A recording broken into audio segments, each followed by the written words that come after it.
Hello nerds, today we are celebrating the release of Sunrise on the Reaping. Ooh. A few moments later.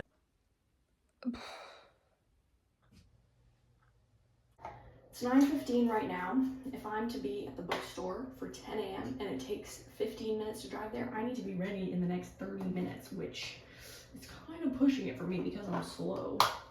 I really shouldn't be putting makeup on because I know I'm gonna cry later, but that's an issue for later me to deal with.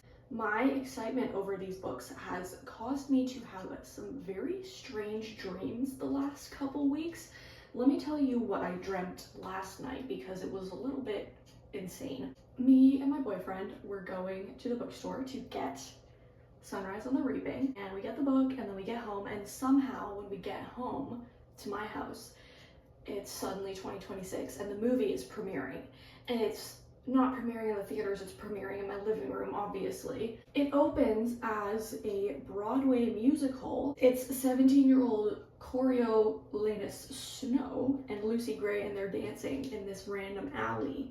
And then the movie ends, and that's it for the movie. But tell me why my first thought watching this performance was, oh my god, Snow lied about that one time when he was dared by like Festus Creed or whatever to kiss a random girl in a back alley, and he never got her name.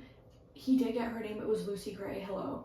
And that actually does happen in the book, in Ballad, sorry. So then the movie ends and my boyfriend's like, we should recreate the dance that they just did.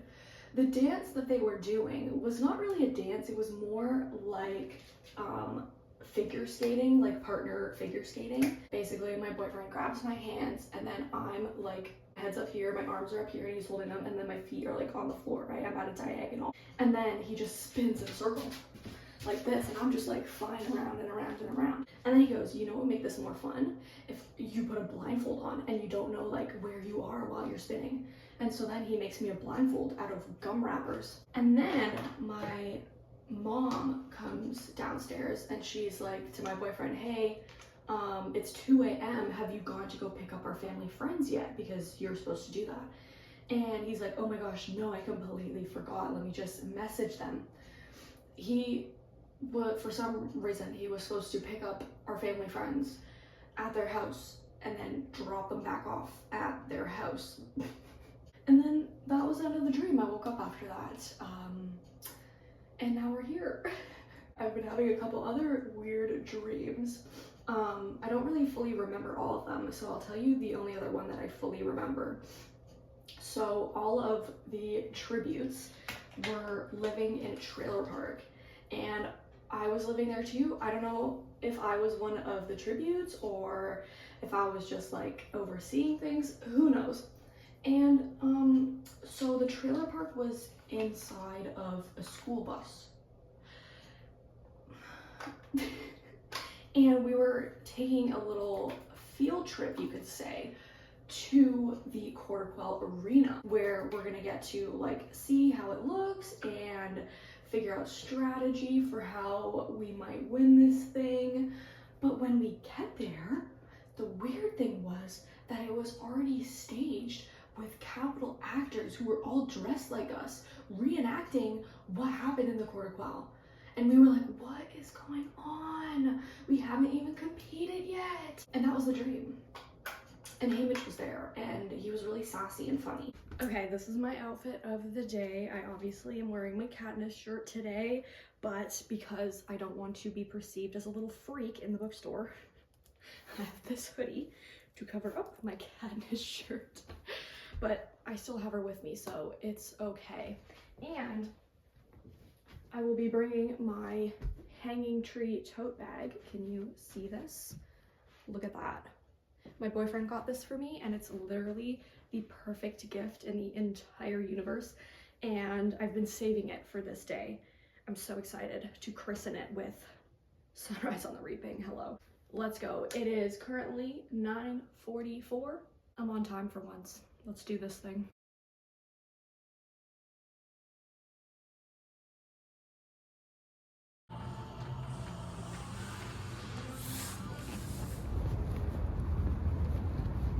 it's time to start reading.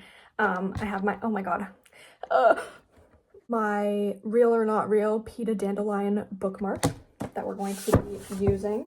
I'm not gonna annotate the book, but I do have little purple sticky notes that I will be putting on anything that I find interesting or that I want to return to later to make a video about or just talk about or analyze, anything like that, but I'm not gonna be like taking notes. I wanted to quickly document my reaction to the quotes on the first page. I made some predictions. We'll see if I was correct, but I'm very excited to see what they are because David Levithan said that they basically tell you exactly what's going to happen in the book. They do for Ballad, so this is my reaction. I did not look in the store, I promise. Ooh. Oh my god, so nice. Oh, okay. No way! George Orwell's quoted? 1984 is my favorite modern classic. All propaganda is lies, even when one is telling the truth. I don't think this matters so long as one knows what one is doing and why. Interesting, okay. And then we have a quote by William Blake. A truth that's told with bad intent beats all the lies you can invent. And then we have two quotes by David Hume. I know for a fact that the very first quote comes from the first paragraph in essay number 4 of the First Principles of Government in his text. I had to look it up because I forgot what it was called. Essays, Moral, Political, and Literary. Nothing appears more surprising to those who consider human affairs with a philosophical eye than the easiness with which the many are governed by the few, and the implicit submission with which men resign their own sentiments and passions to those of their rulers. The second quote, I'm not sure where it comes from yet, says, that the sun will not rise tomorrow is no less intelligible a proposition and implies no more contradiction than the affirmation that it will rise. Part 1, the birthday. And the first line, of course, is Happy Birthday, Haymitch. I'm only a couple pages in, but I just gotta quickly say, I love the fact that Haymitch calls his parents Ma and Pa. It reminds me so much of Sejanus, who is, aside from Lucy Gray, my favorite character in Ballad. Poor Sejanus. My eyes just skipped ahead to the next page over. I need to be careful with that because I am going to give myself some serious spoilers. Clerk Carmine is what my eyes saw. So Lenore Dove is Covey. Also, I love the fact that Haymitch is exactly like Katniss. Younger siblings, single mother, sneaking out into the forest, into the woods to make their living. Right now, at least, Haymitch has a head peacekeeper who buys off of him the liquor. Same thing was with Katniss and Gale. The similarities are crazy right now. Clerk Carmine is Lenore Dove's uncle. That's crazy. Oh, but he doesn't like Haymitch. Rumors spread after my father's death. Rumors that the fire had not been an accident. Some say he died sabotaging the mine. Others that his crew was targeted by the Capitol bosses for being a pack of troublemakers. Okay, we need to put a little sticky note for later. Okay, I'm on page 5 and I'm already like losing my mind. Burdock Everdeen. Burdock Everdeen is cousins with Lenore Dove. Hang on, I've got to get my sack with my bow. No wonder Haymitch took a liking to Katniss. Like, are you kidding me? He's best friends, it seems like, with this Burdock kid. Oh, there's a song on this page. Oh, don't look at it, Emma. Clerk Carmine and her other uncle, Tam Amber, have raised her since her ma died in childbirth. Seeing her pa's always been something of a mystery. You can take my paw, but his name's a mystery. She's a Baird. So is her mom Maud Ivory then? Like she has to be. These are Katniss's parents. Burdock Everdeen and Astrid March. Drusilla Sickle is District 12's escort. She's obviously related to Agrippina Sickle, who was a professor at the academy during Coriolanus's time in the Ballad of Songbirds and Snakes. What their relationship is, I don't know, but It's no wonder that she is District 12's escort. It's no wonder that now as president, Snow has placed her in this position. He did not like Agrippina Sickle. From the moment she was introduced as a character, he disliked her. And that dislike probably increased to hatred after everything with Sejanus happened, because Sejanus was her student aide. Interesting little Easter egg there. Okay, I'm so annoyed right now. I thought I was recording my genuine live reaction to how Haymitch ended up in the 50th Hunger Games, and it didn't record. That was insane though. He wasn't even reaped. They just plucked him out. I wish I had my genuine reaction to that.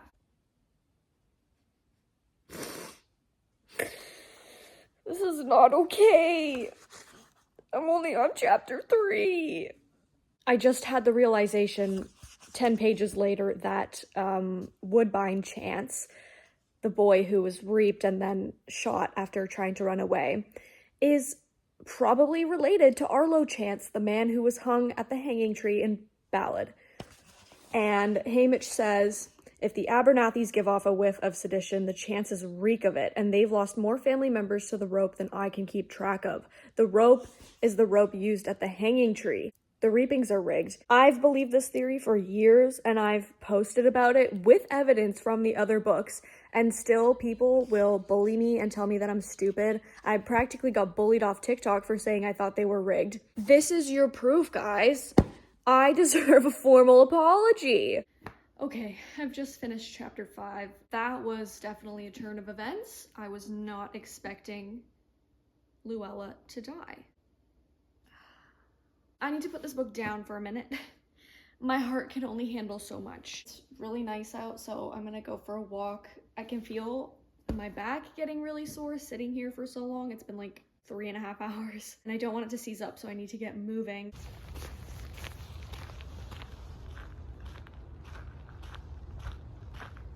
It's 14 degrees out right now. It is so nice. Still have my winter coat on because I'm a weirdo and I get cold very easily.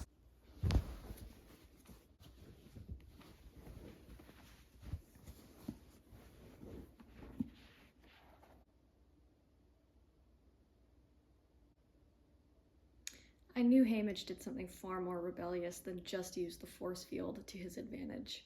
I knew it. I knew it. I just got to the end of chapter 8. I want so badly to keep reading, but I can't. Haymitch is about to speak with President Snow about what he did for Luella at the tribute parade. Oh my god, I want to read so badly, but I have to go to this information session for a volunteer position that I'm starting. The timing could not be worse. I changed my shirt for this meeting because I didn't want to show up in my Katniss Everdeen getup. And now I just feel like I'm District 12 about to hit the training center. I'm back from my little volunteering meeting. Look at my little name tag here. I'm very excited about it. Gonna be spending a lot of time outdoors doing things, and I love being outside, so that's awesome. I'm about to eat my dinner. It's this leftover burger from last night that I have to eat with a knife and fork because it fell apart. Me and my boyfriend went out last night, and I always get a veggie burger when we go to this place. And for some reason, they gave me 2 patties instead of 1. They've never given me 2 patties before, so I don't know what was going on there. Gonna pick this bad boy up again and pick up right where I left off with all that craziness. I beg your finest pardon, huh? Standing in the doorway is Luella McCoy? Did she not just die 15 pages ago with her skull smashed on the pavement? Part 2, the rascal. That's freaky. Okay, I need to put this down for a second. I think I'm gonna call it a day and maybe sleep soon. I've just started chapter 11. Beatty's got a plan. This is great. I love it. I love it. I'll probably read just a little bit more, but I do think I'm gonna sleep soon, so this is it for vlogging today, but I will share my thoughts in the morning. Depending on how much more I read and anything crazy that happens, I will update, of course. Good night for now, and I'll see you tomorrow.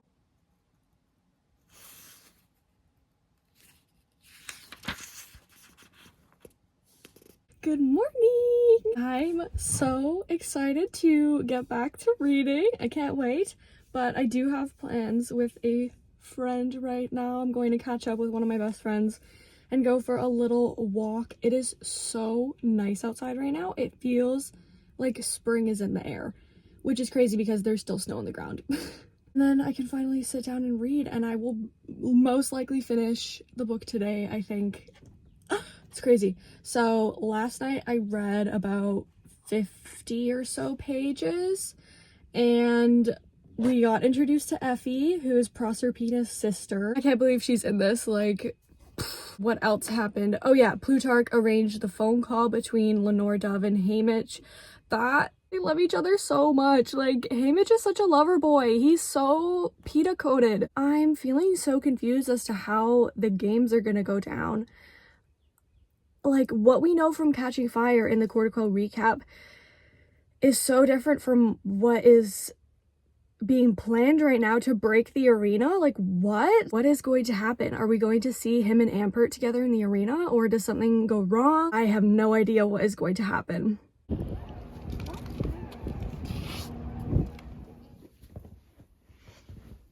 Okay, I'm back home now, so let's get to it. I'm scared. Everybody who's already finished it is saying that it is the most devastating ending. Fantastic, I can't wait. I'm on chapter 15, page 205. I'm so curious as to know the origins of Lulu, like Luella's replacement. Clearly, I think she's from District 11, but how did she end up here? Why was she being held by the Capitol? If her parents were traitors, what did they do to betray the Capitol? I'm so curious. Tributes who are not in their tubes in 30 seconds will be disciplined. You're already killing 47 of them. I'm loving Haymitch's way of speaking. The fact that he uses words like gizmo is hilarious to me because it feels so out of character, but also so in character at the same time. Page 285. I ditch my pack in a patch of Katniss and we take off towards the disturbance. I love that little Easter egg, and it's the first one we've gotten for Katniss. I kind of have a feeling that the last chapter, or if there's an epilogue, it will be of the morning of the 74th reaping where Peeta gets chosen and Katniss volunteers.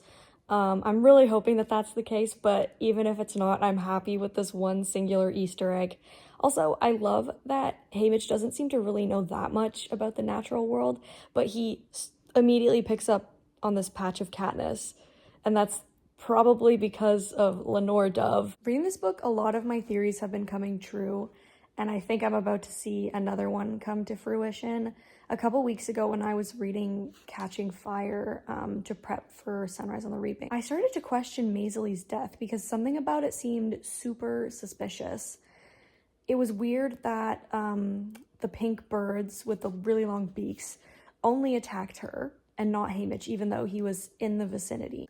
And I thought it was weird that it seemed like they only pierced through her neck. And so I started to think, well, maybe she said something in the arena that the Capitol really didn't like. And I think I just figured out what that might be. Page 290, she says to Haymitch, one of us has to be the worst victor in history. Tear up their scripts, tear down their celebrations, set fire to the victor's village, refuse to play their game. I think saying this is what gets her killed. Did you just hear my stomach growl? Ladybug, ladybug, fly away home. Your house is on fire, your children are gone. All except one who answers to Nan. She's hiding under the frying pan. Oh, so Maisie just killed a game maker. First of all, what the hell were those three doing in the arena? Second of all, this is definitely what gets her killed by those birds. Not what she said. Although maybe they did hear that and this just solidified it for them that she needed to die and couldn't be the victor. That was insane.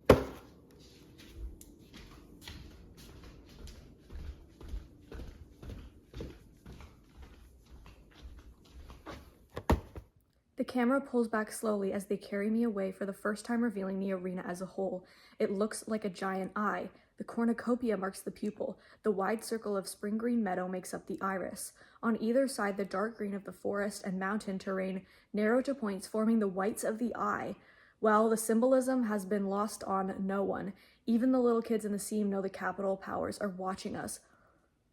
I actually am shocked that the arena was an eye. I never saw that coming. No wonder she quoted George Orwell. That is so Big Brother. The capital is always watching.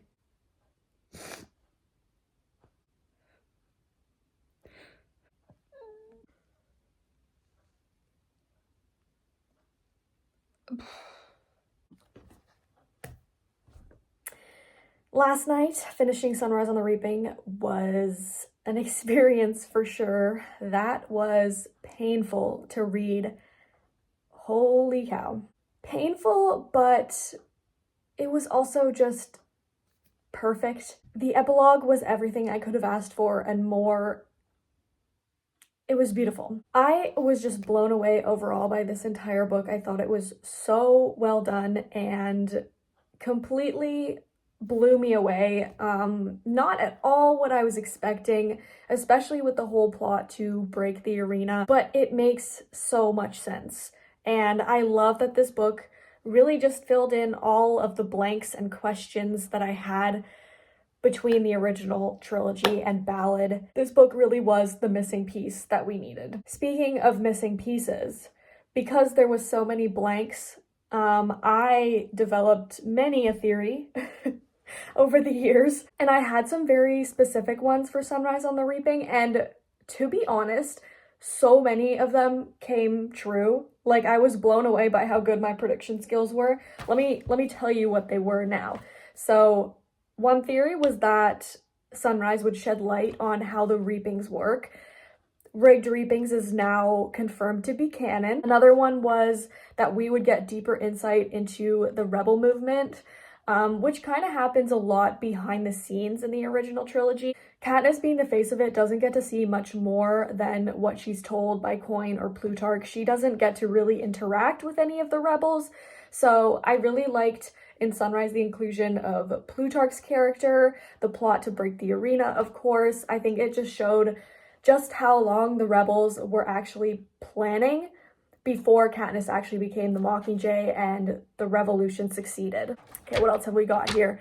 I had a lot of theories about what mythological characters or stories would be incorporated because Collins loves her Greek mythology. So I thought that because this book was going to deal with a lot of propaganda and real or not real, truth versus lies, that stories surrounding the god Apollo, the god of truth and prophecy, would come up. So one of these myths was Cassandra from Troy, who was cursed by Apollo to have the gift of prophecy, but no one would ever believe what she was saying. I think when I originally had this theory, I thought that the Cassandra character would be the compulsive odds maker, so Wyatt. But honestly, I would say that it wasn't him because people did believe him when he gave his odds.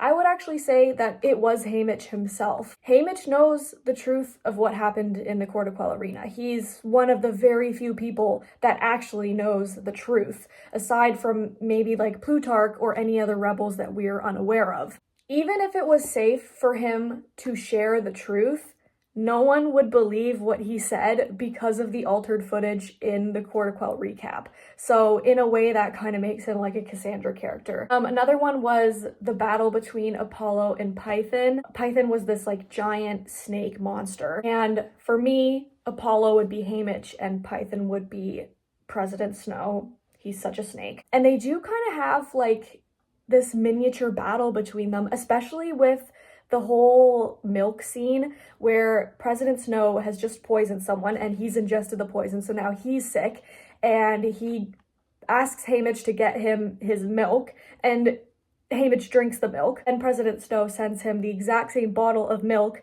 into the Court of Quell Arena, and it's just this like lots of tension and battle feelings going on. And then the last one I had was Orpheus and Eurydice. Orpheus and Eurydice are newlyweds. Eurydice gets bitten by a snake. She dies. Orpheus is devastated. He goes to the underworld to retrieve his dead wife. The god and goddess of the underworld, Hades and Persephone, agree to this, but on one condition. So Orpheus is taking Eurydice back to the land of the living, but he fails to fulfill this condition, and she's sucked back into the underworld, and he loses his wife for a second time. When Haymitch is reaped, that was so fraudulent and illegal, but when he's reaped to the Hunger Games, he basically loses Lenore Dove. He knows that he will most likely die in the arena, so it's kind of like the death of their relationship. But then he wins, he becomes a victor, and he's briefly reunited with Lenore Dove, the same way that Orpheus and Eurydice were. And then she dies for a second time, this time for real, the same way with Eurydice. Furthermore, Orpheus is later killed by frenzied Maenads, who are the followers of Dionysus, who is the god of wine. They attack him, they are ripping him to shreds, and this just kind of feels like how Haymitch's addiction to alcohol is. It's breaking him down. But Orpheus, even after his head is decapitated and thrown into a stream, he sings songs about how much he loves Eurydice and how much he misses her, and talks about how they're finally going to be reunited. And I feel like this just reminds me of how Haymitch is now determined to make sure that the sun does not rise again on another reaping. Those parallels are great. I love them. Okay, next theory. Haymitch will ally with someone from District 11. Technically, I was correct with this, but not in the way that I initially thought. I thought that he would ally with just one person, and he kind of did with Lulu. She was from District 11, but I don't know if that really counts. But then he did ally with the entirety of District 11 because they were all part of the newcomers. Another theory I had was that Haymitch acted a lot more rebellious than just using the force field to kill his final opponent. I don't think I need to explain this further because obviously he did. My last two had to do with Lenore Dove being Covey. I thought she was Covey because of the double name. This is true. And then because I've always had the theory that Maud Ivory was Katniss and Prim's paternal grandmother, that maybe Lenore Dove was going to be siblings with Mr. Everdeen, Burdock Everdeen. They ended up being cousins, so I think I was pretty close with this. Editing Emma here, I forgot one other theory, which was that Maisley Donner would be a canary in a coal mine. That idiom refers to an early warning sign of danger. It didn't end up being Maisley, but there was still an example of a canary in the coal mine, and it was the little purplish gray bunny rabbit that drank the water from the stream, got poisoned, and died. And then this warned Haymitch that the water that he just drank was also poisonous, and it saved his life. So yeah, my theories were on point there. I think I did pretty good with that. And this brings us to the end of this little reading vlog. I hope you enjoyed watching. I hope you enjoyed reading. That was such a crazy, wild ride. Not at all what we were expecting, but I think it blew us all away equally, and I think from what I've heard, everybody has just loved this book so much. I would love to know in the comments what you thought of this book. I would also love to know which book is your favorite in the series now that Sunrise is out. Thank you so much for watching and for spending time with me, and I will see you in the next one. Bye for now.